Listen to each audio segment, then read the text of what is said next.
Hello students, तो आज मैं आपको बहुत ही प्यारा सा टॉपिक प्रिंसिपल ऑफ सुपरपोजिशन के बारे में आपको डिफाइन करूंगा बेटा। ठीक है, इंटरफेरेंस आज हम नहीं करेंगे। ठीक है, तो आप लेकिन आज का जो टॉपिक है बहुत इंपॉर्टेंट है बेटा, आप इसको लाइटली मत लीजिएगा। ओके, देखिए माय डियर स्टूडेंट्स, तो हम बात करते हैं मेरे पास अगर एक स्ट्रिंग है, ठीक है ना, ये कोई एक स्ट्रिंग आपको नज़र आ रही होगी। इस स्ट्रिंग में हम आपसे ये डिस्कस करना चाहते हैं कि एक किसी ने वेव इधर से जनरेट कराया और एक वेव इधर से किसी ने जनरेट कराया एक टाइम पर। ठीक है, तो इस जगह पर, इस खास जगह पर, इसी स्ट्रिंग में किसी पार्टिकल को आप चेक करेंगे तो वहाँ अगर यहाँ पर ए एम्पलीट्यूड है और यहाँ भी ए एम्पलीट्यूड है बेटा, तो इधर जो एम्पलीट्यूड बनने वाला है वो आपका बन जाएगा 2a का एम्पलीट्यूड, क्योंकि सम हो जाता है, सिंपली सम होता है। ठीक है, जैसे मान लीजिए कि मैं इस जगह बात कर लेता हूँ, ये दो सोर्स S1 कर लेते हैं, S2 कर लेते हैं। ठीक है, तो ये एक सोर्स की वजह से डिस्प्लेसमेंट यहाँ पर 2 मीटर का हो रहा था, दूसरे सोर्स की वजह से अगर मैं इंडिविजुअल बात करता हूँ 3 मीटर का, तो दोनों की वजह से कितना होगा, तो सिंपली ऐड हो जाता है। सिंपली ऐड का मतलब 5 हो जाएगा। अब 5 इसका ये एम्पलीट्यूड ऐड हो जाएगा। तो ये बात हमको बोलने प्रिंसिपल ऑफ सुपरपोजिशन। लेकिन अगर मान लीजिए कि इसका अपोजिट कर लेते हैं, ये वाला आप केस देखिए, एक वेव ऐसे जा रही थी, दूसरी वेव जस्ट अपोजिट ऐसे आ रही है, तो इसका हम एम्पलीट्यूड अगर कर लेते हैं बेटा 5 मीटर और इसका एम्पलीट्यूड कर लेते हैं 2 मीटर। अब इन दोनों का जब भी समेशन होगा तो किसी खास जगह पर एक, जब दोनों ये एक जगह पर मिलेंगे तो इनके पार्टिकल को जो नेट आएगा वो आएगा 3 मीटर अपवर्ड आएगा। क्यों? क्योंकि ये 5 ज़्यादा था, तो सिंपली माइनस हो जाता है। ठीक है, सो आप यहाँ से भी फिगर से देख सकते हैं। देखिए मैं आपको दिखा रहा हूँ, एक मिनट, ये आप फिगर को गौर कीजिए, इस वाले फिगर को। तो इस जगह पर आप देखेंगे कि ये थोड़ा सा इंक्रीज हुआ है, जैसे एक सेंटीमीटर से कर लीजिए, और आप यहीं से इसको देखेंगे तो ये 5 सेंटीमीटर। दोनों का रिजल्टेंट ये 1 और 5, इन दोनों का रिजल्टेंट देखिए, यहाँ पर ये आया है 6 सेंटीमीटर। देखिए रिजल्टेंट को हमेशा ऊपर ले गया है। आप चेक कर लीजिए, फर्स्ट वाले केस में एक वेव इधर से आ रही थी, एक वेव इधर से आ रही थी, और दोनों का एडिशन आप यहाँ पर देखेंगे बेटा, नीचे वाले में यहाँ पर देखेंगे, ये ग्रीन वाला आपको देखेंगे, ये वाला है 2 नंबर वाला है, और आप ये जो रेड टाइप देख रहे हैं ये आपका है फर्स्ट नंबर। तो इस जगह पर आप देखेंगे दोनों का, तो दोनों का समेशन हुआ है, और इस जगह पर भी देख रहे हैं तो सम हो रहा है। ठीक है, सो इस तरह से हम प्रिंसिपल ऑफ सुपरपोजिशन को अंडरस्टैंड कर सकते हैं। बिल्कुल बच्चों वाली चीज़ें लिखी गई हैं, आप इसको रीड कीजिए प्रॉपर। यहाँ पर when two or more waves simultaneously passes through a point, किसी पॉइंट से दोनों एक साथ पास करें, the disturbance at the point is given by sum of the disturbance each wave, दोनों की वजह से जो डिस्टर्बेंस होगा would produce in absence of the other। तो ऐसा आपको फील कर लेना है कि जो दूसरा absent है तो पहला जितना सम करेगा पहले का जितना होगा, जो मैंने आपको समझाया था ऊपर, और फिर दूसरे का जो होगा इन दोनों का आपको क्या कर लेना, सम कर लेना। ठीक है, चलिए कहानी ख़त्म हो गई, आगे हम कहानी को, अब देखिए ये इंटरफेरेंस है, ये कहानी में कभी और आपको बताऊंगा, इंटरफेरेंस को भी नहीं, इंटरफेरेंस को हम किसी और वीडियो में देखेंगे। यहाँ देखिए reflection and transmission of the wave आपको नजर आ रहा होगा बेटा, यहाँ पर reflection and transmission of the wave, इसको थोड़ा समझना इंपॉर्टेंट है आप सबके लिए। ठीक है, सो देखिए रिफ्लेक्शन में हम दो बातें करेंगे, एक तो करेंगे रिजिड एंड की वजह से और एक बोलेंगे फ्री एंड की वजह से। ठीक, तो पहले रिजिड एंड को ही समझ लेते हैं, रिजिड का मतलब क्या होता है, आप इसको अच्छे से देखिएगा बेटा। तो सबसे पहले यहाँ पर ये आप मान के चलिए कोई स्ट्रिंग थी, इस स्ट्रिंग को आप इस तरह से एक पल्स जनरेट करा दिए और ये किसी आप विंडो में है ना बांध दिए रखे से टाई कर रखे हैं। तो जब ये पल्स आ रही है, जब इस पर पल्स टकराती है ना, जब इस पर पल्स टकरा रही है, तो ये अगर पल्स के आपके पार्टिकल यहाँ वाले पार्टिकल केयर करें तो हमेशा पीछे वाले फॉलो को फॉलो करता है। तो ये इसका जो डायरेक्शन होगा, देखिए जैसे ही कोई रस्सी है ना बेटा, आप अच्छे से देखिएगा, चीज़ों को थोड़ा समझना पड़ेगा, बहुत गौर से देखेंगे तो सब चीज़ क्लियर आपको नज़र समझ में आ जाएंगे। तो ये जो स्ट्रिंग किससे बनी है, ये उसके मीडियम के पार्टिकल से, मतलब स्ट्रिंग के पार्टिकल से। और ये जब वेव चलती है स्ट्रिंग में तो ये कुछ नहीं होता बेटा, एक बार ये सभी पार्टिकल्स ऊपर जाते हैं और एक बार ये पार्टिकल्स नीचे आते हैं। ठीक है, अब इसको फील करना पड़ेगा आपको। अब दूसरी बात, जैसे मान के चलिए कि ये जितने भी स्ट्रिंग के पार्टिकल्स हैं, मैं सबको ऐसे दिखा रहा हूँ, तो देखिएगा ये जो सेकेंड, ये फर्स्ट सेकेंड थर्ड फोर्थ इस तरह से नंबरिंग कर ली, तो सेकेंड है थोड़ा सा ऊपर गया, थर्ड वाला थोड़ा और ऊपर जाएगा, फोर्थ वाला थोड़ा और ऊपर जाएगा, इस तरह से ये गया। फिर अब ये फिफ्थ नंबर का पार्टिकल है, ये थोड़ा नीचे आया। फिर आप ये सिक्स नंबर के पार्टिकल को देखिए, थोड़ा और नीचे आया। फिर ये सेवन नंबर पार्टिकल आ गया, फिर ये एट नंबर का पार्टिकल नीचे आया, फिर नाइन नंबर का ऐसा। तो ये इस तरह से ही वेव जनरेट आपको नज़र आ रही होगी। देखिए ये वेव बन गई है, देखिए आप अच्छे से देखिएगा, जब ये क्या बन गई, वेव। आप इस तरह का वेव आप पाएंगे। ये मीडियम, ये जो मीडियम के पार्टिकल, जो स्ट्रिंग के पार्टिकल हैं, ये ऊपर और नीचे जा रहे हैं बेटा, कुछ हो तो नहीं रहा, मतलब ऊपर नीचे जा रहे हैं। तो ये कब ऊपर जा रहे हैं, कब नीचे जा रहे हैं, इसके बारे में अगर हम डिस्कस करें तो अपने पीछे वाले को फॉलो करता है, जो डायरेक्शन में चल रही है वेव। जैसे ये इस डायरेक्शन में चल रही है, तो मैं इस वाले पार्टिकल की बात करूँगा, तो इसके जस्ट पीछे कौन सी पार्टिकल, ये है ना, तो ये इसका जो डायरेक्शन देखें बेटा, तो ये नीचे जाएगा। अगर मैं इधर बात करूँ, इधर, तो इसके पीछे तो ये पार्टिकल है, तो इसकी डायरेक्शन किधर हो जाएगी, ऊपर हो जाएगी। तो जब इस बाउंड्री पर टकरा रहा है, तो ये जो विंडो था जिस पर आपने ये सिस्टम को टाई कर दिया था, बांध दिया था बेटा, तो ये क्या कोशिश करेगा, ये ऊपर जाने की कोशिश करेगा। मतलब यहाँ का पार्टिकल, अब ये देखिए, वो बाउंड्री ऐसे बना रहा हूँ, अब ये मैंने वो बाउंड्री, ये मैंने वो विंडो बना दिया, ठीक है। अब इसमें पार्टिकल मैंने यहाँ दिखा दिया, ये जहाँ मैंने टाई किया था रस्सी को।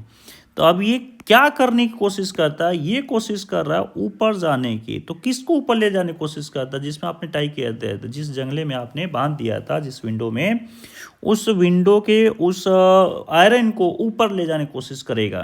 तो ये ऊपर तो जाएगा नहीं, लेकिन एक्शन का रिएक्शन, न्यूटन थर्ड लॉ की वजह से, एक्शन का रिएक्शन होने की वजह से ये इसको नीचे लेके चला जाएगा, एक फोर्स लगा देगा नीचे की तरफ बेटा, ठीक है, एक्शन का रिएक्शन। अब देखिए ये पहला वाला आया, तो ये जैसे ये पहला वाला आया होगा बेटा यहाँ पर, तो इसकी भी डायरेक्शन ऊपर है, इसकी भी डायरेक्शन ऊपर है, इसकी भी डायरेक्शन ऊपर है, इसकी भी डायरेक्शन ऊपर है, ठीक है। तो देखते जाइए, पहले थोड़ा सा ऊपर, फिर थोड़ा ज़्यादा ऊपर, फिर थोड़ा और ज़्यादा ऊपर, थोड़ा और ज़्यादा ऊपर, ये कोशिश कर रहा है ले जाने के लिए। लेकिन एक्शन के रिएक्शन हर बार इसका अपोजिट काम करेगा। हर बार कैसा काम करेगा बेटा, अपोजिट। तो हर बार अपोजिट काम करते, तो पहले नीचे, फिर थोड़ा और नीचे, फिर थोड़ा और नीचे, फिर थोड़ा और नीचे, ऐसे। तो ये कुछ वेव जो जनरेट हो पाती है यहाँ पर, ये कुछ इस तरह की वेव होती है। मतलब आप ये जब देखिए, जब ये रिटर्निंग की वेव जाएगी, तो ये कुछ ऐसे डाउनवर्ड ऐसे ऐसे चली जाएगी।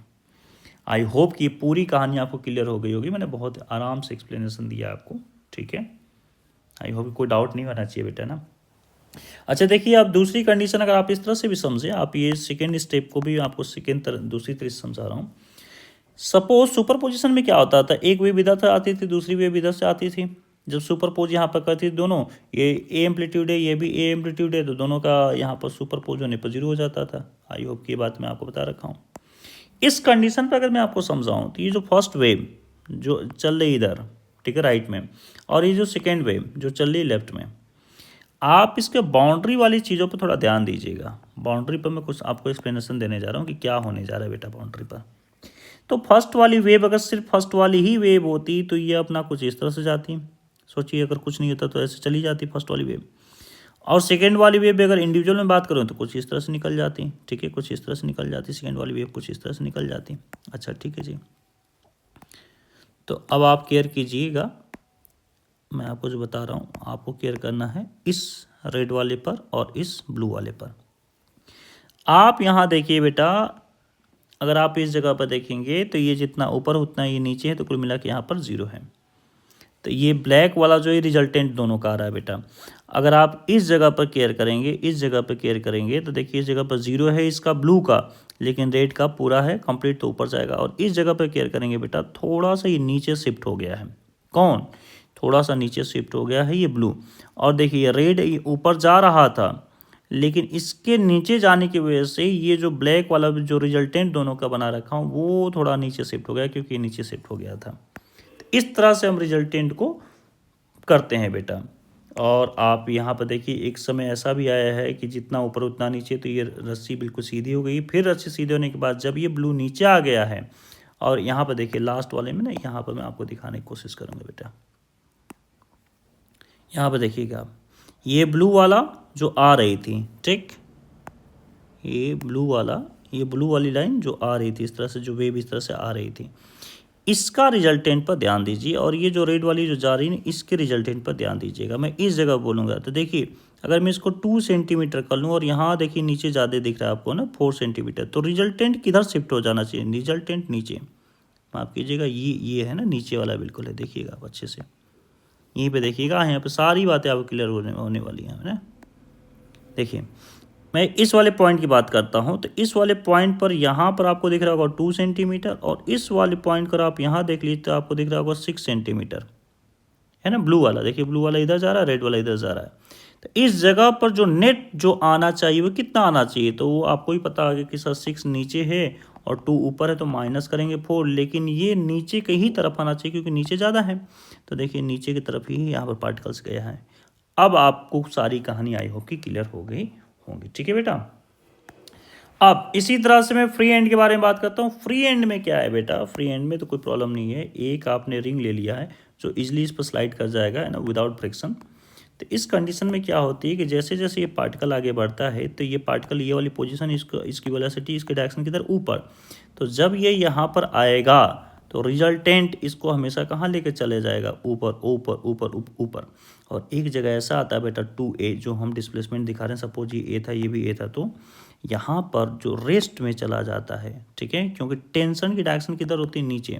अब टेंशन नीचे, टेंशन डाउनवर्ड डायरेक्शन है, तो ये फिर से खींच के कहाँ इसको लेकर आ जाएगा? नीचे ही लेकर चला आएगा बेटा, ठीक है।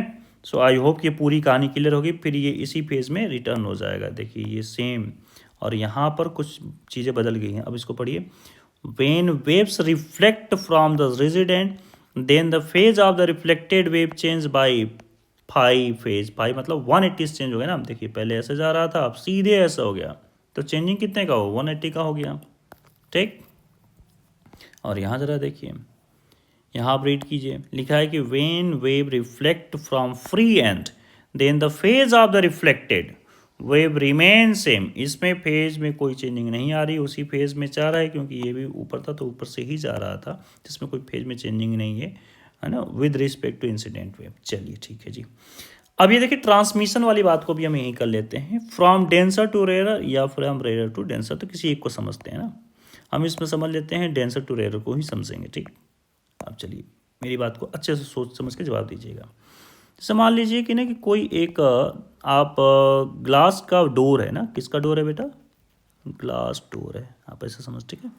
तो ग्लास डोर के आप फ्रंट यहाँ पर खड़े हैं। जब आप यहाँ पर फ्रंट पर खड़े होते हैं बेटा, तो आप ग्लास के अंदर अगर गौर से देखेंगे ना, तो ग्लास के अंदर आपका चेहरा दिखाई देगा, मतलब लाइट कहीं ना कहीं रिफ्लेक्ट कर रही है। दूसरी बात, अगर कोई इस साइड है तो उस साइड भी, इस साइड वाला भी व्यक्ति आपको देख सकता है। डेट मीन्स आपकी जो लाइट है वो क्या होगी? ट्रांसमिट होगी, ठीक। और तीसरी बात, इसमें कुछ ऑब्जर्व भी हो जाता है, पर हम ऑब्जर्वेशन की बात यहाँ पर नहीं करेंगे आपसे, ठीक है। तो हम बस ये दो बातें अभी समझ लेते हैं कि अगर कोई भी लाइट फॉल करती है, ठीक है, किसी मीडियम की सरफेस पर, तो कुछ हिस्सा वो ट्रांसमिट हो जाता है, कुछ हिस्सा रिफ्लेक्ट हो जाता है और कुछ हिस्सा एब्जॉर्ब होता है। पर इस कंडीशन में एब्जॉर्वेशन को मैं 0 रखने वाला हूँ, ठीक। तो मैंने क्या बोला, इसको रैट हम बोलते हैं बेटा, रैट। रैट का सेंस रिफ्लेक्टेड, एब्जॉर्ब और ट्रांसमिट, ये 3 बातें होती हैं जब भी बाउंड्री पर कोई भी लाइट रे गिर रही है, यहाँ पर एक वेव गिर रहा है ना, तो ये 3 कंडीशन होती हैं। अब ये जो मैं ले रखा हूँ स्ट्रिंग, ये कैसी स्ट्रिंग है? आपको दिख रहा होगा थिकनेस इसका ज़्यादा है, इसकी, डेट मीन्स इसकी जो आपकी डेंसिटी होगी, है ना, लीनियर मास डेंसिटी, वो ज़्यादा होगी। सो इसका μ1 बोल सकते हैं, इसको μ2 बोल सकते हैं। तो इसमें आप देख सकते हैं कि μ1 ज़्यादा होगा, μ2 कम होगा। अच्छा, अब आप एक कंडीशन और भी पढ़े होंगे लाइट में, थोड़ा बहुत याद होगा, या आप ऐसे भी समझ सकते हैं। सिंपल सी बात करते हैं कि जब कभी रोड खाली है बेटा और आपको गाड़ी चलाने के बोल दिया जाए, तो आपकी गाड़ी की स्पीड 100% बढ़ जाने वाली है, क्योंकि रोड खाली है, फ्री है, तो आप बहुत तेज़ से भागेंगे, आपको टेंशन नहीं किसी का लड़ने का, भिड़ने का, है ना। लेकिन वही बहुत सारे बाइकर्स हैं, बहुत सारे लोग हैं, और भी लोग हैं, और भी बस है, गाड़ी है, तो रोड जब भरा हुआ है, जब तक मीडियम मतलब डेंस है, कुल मिला के मीडियम कैसा है बेटा? डेंसर है, तो उस जगह पर आपकी स्पीड कम हो जाती है। अगर मैं आपको और भी एक सिंपल सा एग्जांपल दूं कि आपको पानी में दौड़ना पड़ जाए तो आपकी स्पीड क्या होगी, आपको हवा में दौड़ना मतलब नॉर्मल जैसे दौड़ते हैं तो आपकी स्पीड, तो पानी में स्पीड कम हो जाए क्योंकि मीडियम क्या हो गया, डेंसर हो गया। तो उसी तरह से यहाँ भी चीज़ें हो रही हैं बेटा कि जब कभी आप V1 की बात कर रहे हैं और V2 की बात कर रहे हैं, तो जब डेंसर मीडियम की बात होगी तो यहाँ स्पीड कम हो जाएगी, V1 कम हो जाएगा और V2 क्या हो जाएगा, ज़्यादा हो जाएगा, अधिक हो जाएगा। लेकिन दोनों जगह टेंशन सेम रहेगा क्योंकि ये बाउंड्री है ना, दोनों जगह हमने एक मोटे रस्सी को एक पतले रस्सी को जोड़ा है, तो अगर टेंशन अलग अलग होगा तो रस्सी टूटने का पूरा हो जाएगा चांस। दोनों जगह टेंशन क्या रहता है, मेंटेन रहता है बेटा। म्यू1 म्यू2 हमने अभी आपको बता दिया है। अच्छा, फ्रीक्वेंसी तो सोर्स पर डिपेंड करती है ना बेटा, फ्रीक्वेंसी सोर्स पर डिपेंड करती है, तो फ्रीक्वेंसी में कोई चेंजिंग नहीं आएगा।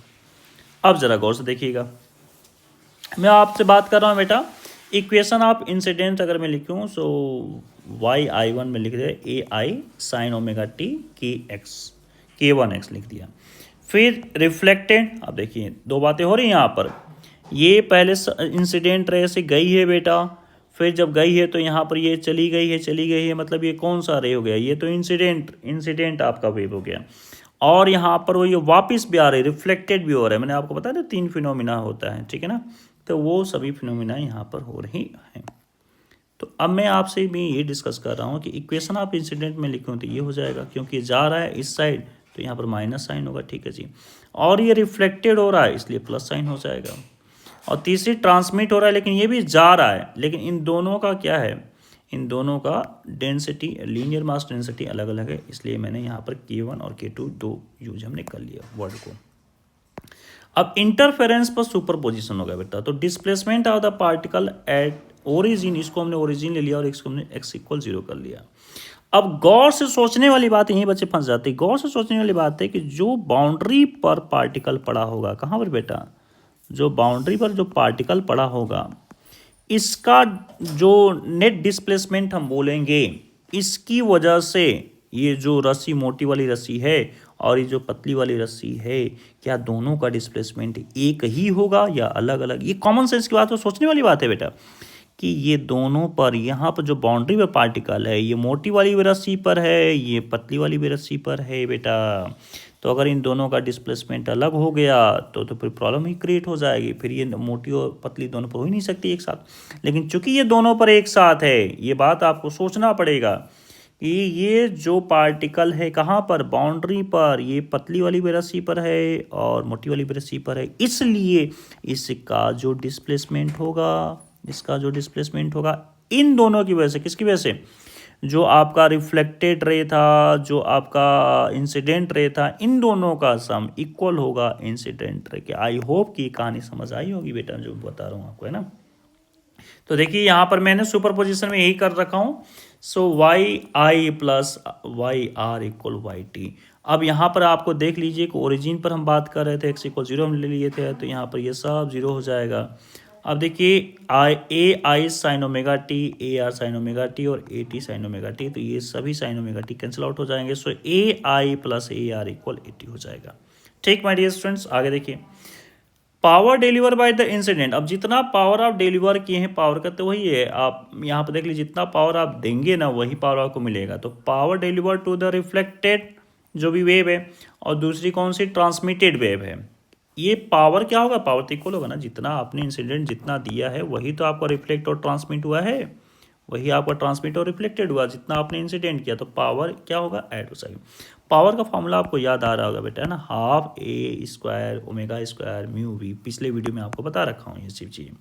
तो जस्ट आप वैल्यू रख दीजिए, वैल्यू रखने के बाद आप देखेंगे कि हाफ वाले जितने भी टर्म हैं सब कट जाएंगे, ω² तो कट जाएगा क्योंकि फ्रीक्वेंसी सेम थी तो ओमेगा सेम ही रहने वाला है, लेकिन μ1 v1 ये सब तो सेम नहीं रहेगा बेटा। ठीक, तो अब जरा गौर से सुनिएगा, मैं आपको ये बताने जा रहा हूँ बेटा कि आप v का फॉर्मूला जो है ट्रांसवर्स वेव में देखेंगे तो v का फॉर्मूला आपको आ जाएगा रूट में t/μ। यहाँ से अगर आप v² कर लीजिए तो μ की वैल्यू आ जाएगी t/v²। सो t/v² जब हम रखेंगे तो हमारे पास ये कुछ वैल्यू आ रही, t से सभी टेंशन कैंसिल आउट हो जाएंगे, हमारे पास आ जाएगा AI² - AR² /v1 = AT², ये आ गया। ठीक, अब मैं इसको फर्दर सॉल्यूशन करने जा रहा हूँ बेटा। v1 को अगर मैं कॉमन ले लूँ सो ए आई प्लस ए आर और यहाँ पर ए आई माइनस ए आर, ठीक है ना, एक प्लस एक माइनस हो जाएगा और ये ए टी। गौर से देखिए ऊपर वाले को, यहाँ पर देखिए बेटा ए आई प्लस ए आर को हमने लिखा ए टी, है ना, ये है आपका ट्रांसमिशन का एम्पलीट्यूड। तो ये एक 80 से ये पूरा कट जाएगा क्योंकि ये भी 80 ही हो जाएगा मेरा, तो ये कटेगा। तो ए आई माइनस ए आर आपका बच गया 80 V1 अपॉन V2। यहाँ पर आप चेक कर सकते हैं ये चीज़। अब मैं सिंपली फर्स्ट इक्वेशन और सेकेंड एडिशन, फर्स्ट और सेकेंड को ऐड कर दूंगा तो मेरे पास ए टी का रिजल्ट आ जाएगा। वो क्या आ जाएगा 2V2 upon V1 plus V2 AI। ऐसे ही AR का रिजल्ट भी आ जाएगा हमारे पास, ठीक है। सो आई होप कि ये सारा वीडियो आपको क्लियर और समझ में आ गया होगा। अगर वीडियो अच्छा लगा हो प्लीज़ लाइक सब्सक्राइब कीजिए।